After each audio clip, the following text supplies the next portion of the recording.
Good morning. This is Father Stephen Kelly from St. John's Church in Detroit. We're continuing our series of daily morning meditations, where we generally look at one or another lessons that are assigned for morning or evening prayer, what is known as the Daily Office Lectionary.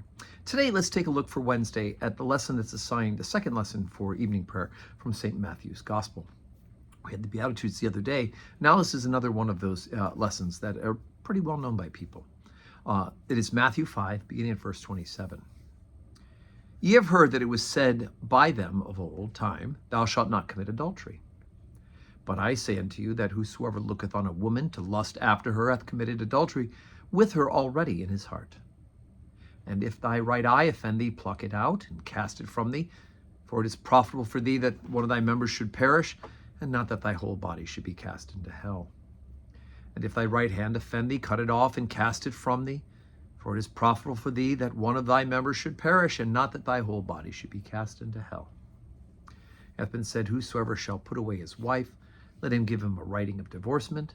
But I say unto you that whosoever shall put away his wife, saving for the cause of fornication, causeth her to commit adultery. And whosoever shall marry her that is divorced committeth adultery.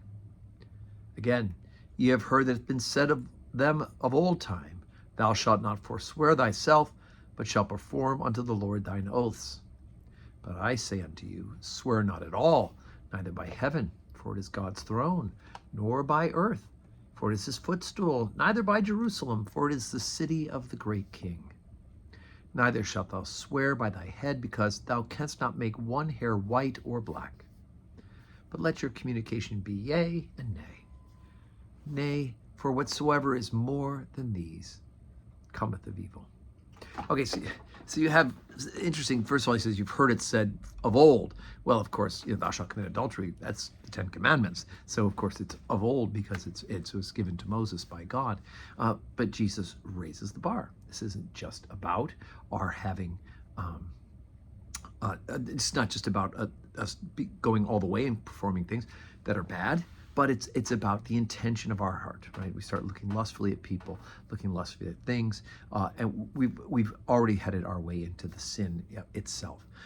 And then it goes on to talk about this, better to cut off your eye, cut off your arm if it causes you to offend. And of course, in this case, we're not seeing a whole lot of people one-eyed and with one hand because we have the opportunity to repent.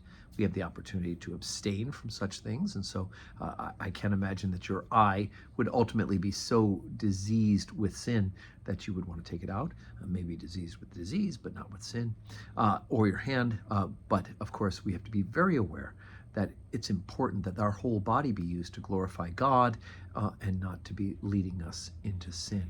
And of course, the teaching about, the teaching that has to do with marriage and divorce is very hard because we do know that it is a reality in our society. But Jesus follows the dictates of how God created us, and that is to be with one man and one woman in holy matrimony. And anything else falls short of that mark, including the idea that once we are united in holy matrimony, both people, the man and the woman, should both be committed to that marriage, which means not having relations with people outside of marriage. And it goes back to that committing adultery part. What are all those sort of things that can lead to that, right? You let in the little things, let the camel's nose into the tent. Before long, the whole camel will be inside the tent. You don't want to find yourself going down a bad pathway because you've excused little sins in your own life, which will lead to big sins. So anyway, today is Wednesday, 12:15 Holy Communion.